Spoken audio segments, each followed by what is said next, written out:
just want to wish you light and love, everyone. Grand Rising. I hope you're having a great and wonderful day.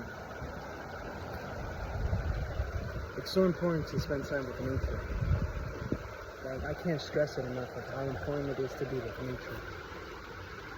Nature is part of us, and we are part of nature.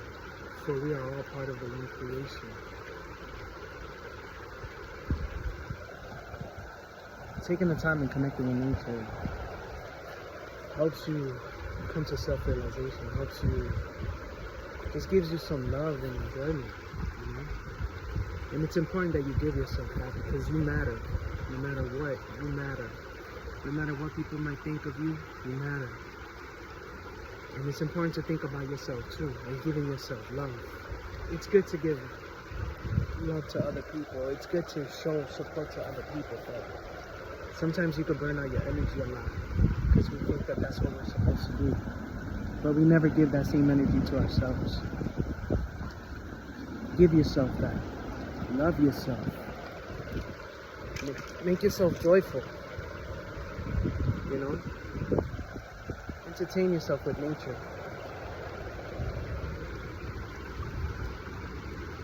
And connect within, for the kingdom is everywhere. The kingdom is here.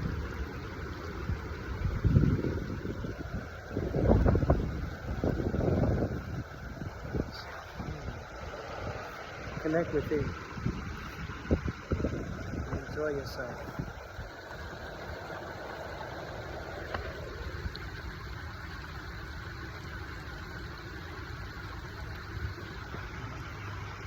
We all have battles that we don't talk about. But if you have people around you that love you, just know that you're loved.